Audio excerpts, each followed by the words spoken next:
En France, les aidants seraient 11 millions. La moitié travaille encore. Et beaucoup ne vont pas bien. Pourquoi ? Qui sont les aidants ? Un mot dans lequel certains ne se reconnaissent pas. Alors, qui sont les aidants ? Quelle est la nature de l'aide ? On sait aujourd'hui que 80% des aidants font partie de la famille. Un enfant qui va passer chez son parent pour s'occuper de lui le matin ou le midi ou le soir, qui va l'aider à s'habiller, qui va lui préparer son repas, qui va l'aider à se coucher, qui va l'aider à sa toilette aussi également. Des tâches qui peuvent être déléguées, mais c'est pas parce qu'il y a la présence de ces professionnels que les aidants ne sont pas sollicités. Nous, les travaux qu'on a menés montrent que ça développe d'autres types de tâches, nécessité d'autres types de tâches, qui est tout ce travail en fait qu'on appelle en fait de chef d'orchestre. C'est du relationnel, c'est l'émotionnel, c'est la gestion également des proches de la fratrie, quand on s'occupe de son parent âgé dépendant par exemple.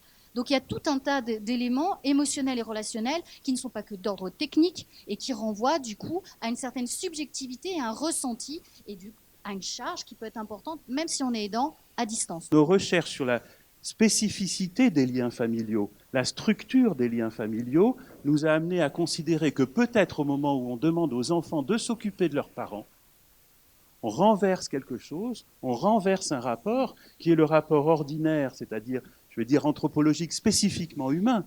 Quand on parle des aidants, c'est vrai qu'on oublie que c'est aussi une configuration d'aide autour de la personne aidée. Je pense que c'est important de l'avoir en tête aussi. Si c'est un fils ou une fille, c'est pas la même chose. Si c'est un conjoint ou une conjointe, c'est pas la même chose. Si c'est un parent qui s'occupe de son enfant, c'est un aidant familial, on peut le dire, mais il ne faut pas oublier qu'il reste un père ou une mère. Ce qui fait le plus souffrir les gens, c'est effectivement cette assignation à faire des gestes de la vie quotidienne qui brouillent complètement la relation à l'autre.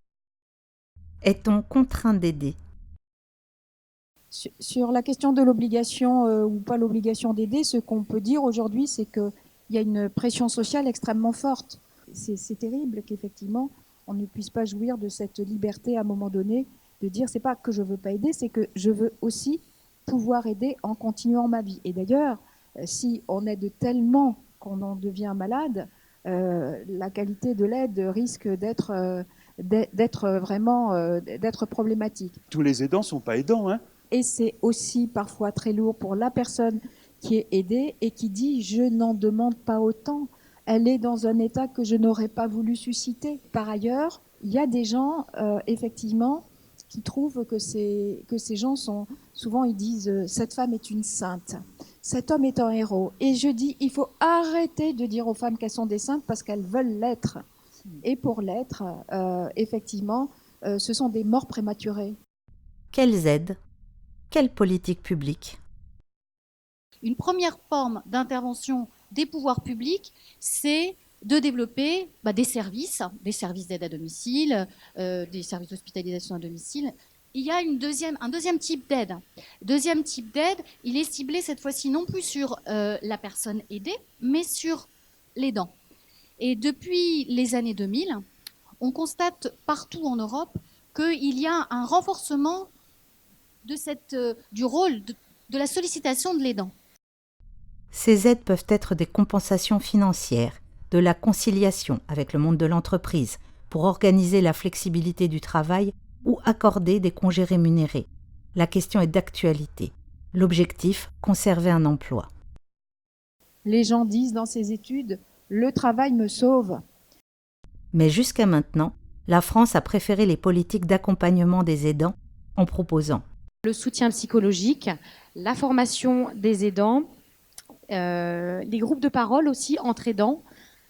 Et puis on propose aussi différentes activités aux aidés dans l'objectif de soutenir et soulager les aidants. Les dispositifs publics, ils existent et les aidants n'y ont pas suffisamment recours.